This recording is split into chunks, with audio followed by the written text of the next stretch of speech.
Hi friends, welcome to our YouTube channel Mr. Economia. Today's topic is how to read balance sheet to choose long term shares. तो चलिए शुरू करते हैं आपकी trading और investing journey एक नए नज़रिए से। बैलेंस शीट बेसिकली दो हिस्सों में डिवाइडेड होती है, एक है एसेट, दूसरा है लायबिलिटी। हम इस वीडियो को दो पार्ट्स में बनाएंगे। तो पहला पार्ट रहेगा लायबिलिटीज़। हमारे देश में हर कंपनी 4 क्वार्टर्स में अपना रिजल्ट डिक्लेयर करती है। हमारा फाइनेंशियल ईयर जो 1 अप्रैल से शुरू होता है, जो 31 मार्च को ख़त्म होता है, हर 3 महीने का एक क्वार्टर होता है। हमारी लॉन्ग टर्म इन्वेस्टिंग के लिए हमें इन 3 महीने का क्वार्टरली रिजल्ट पढ़ना आना चाहिए, तभी हम अच्छे लॉन्ग टर्म शेयर्स पहचान पाएंगे। हमारे यहाँ पे क्वार्टर 1, क्वार्टर 2, क्वार्टर 3, क्वार्टर 4 ऐसे 4 क्वार्टर्स रहते हैं।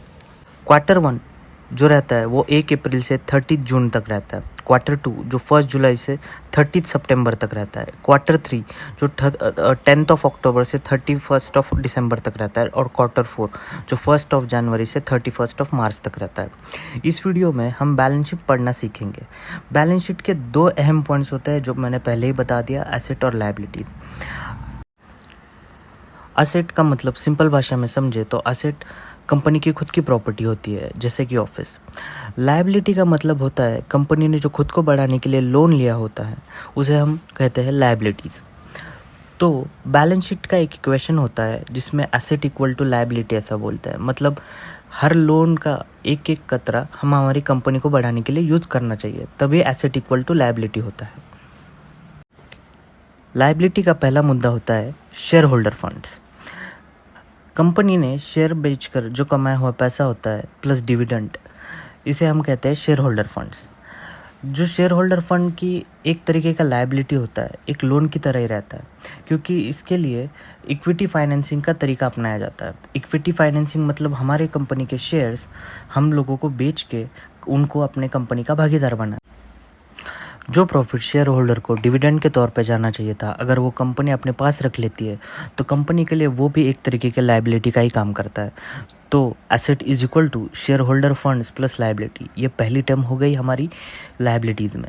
इक्विटी शेयर्स और कैपिटल, इन्वेस्टर ने उठाया हुआ पैसा, हम लोगों जो इन्वेस्टर से उठाया हुआ पैसा होता है उसे इक्विटी शेयर कैपिटल कहता है। जो पैसा, तो हमारी दूसरी टर्म रहेगी इक्विटी शेयर कैपिटल्स। इन्वेस्टर से उठाया हुआ पैसा एक तरीके का शेयर इक्विटी शेयर कैपिटल के तौर पे हमारा काम करता है।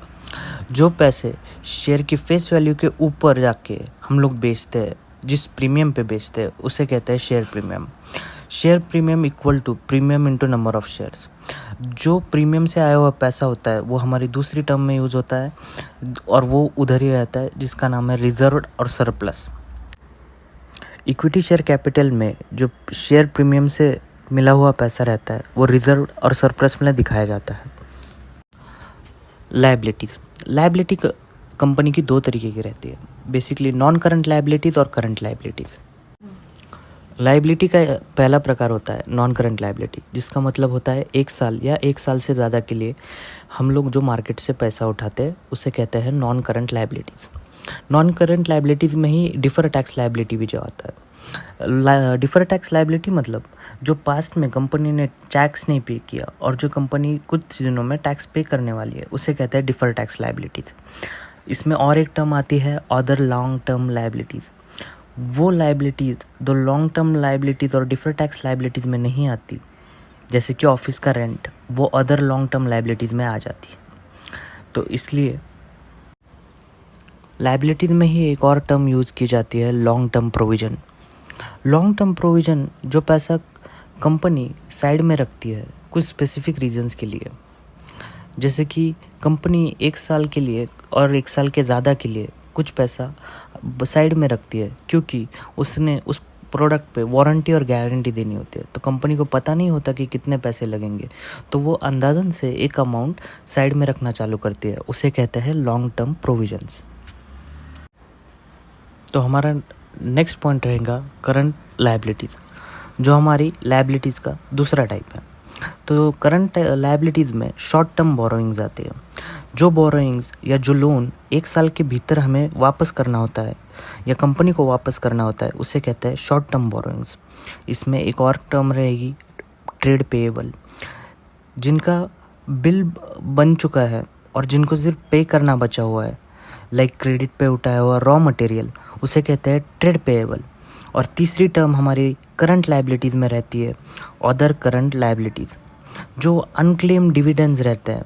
ऐसी ही कुछ जो अनक्लेम्ड चीज़ें रहती है जो हमें चुकानी तो है तुरंत, लेकिन वो अभी तक हम लोगों ने क्लेम नहीं की, वैसी ही चीज़ें अदर करंट लायबिलिटीज़ में आती है। तो ये करंट लायबिलिटीज़ का तीसरा प्रकार है। ये था हमारा बैलेंस शीट रीडिंग का first part, liabilities. Second part हमारा रहेगा एसेट, जो हम जल्द से जल्द लाने की कोशिश करेंगे। तब तक इस वीडियो को लाइक, शेयर और सब्सक्राइब कर दीजिए। Thank you for watching.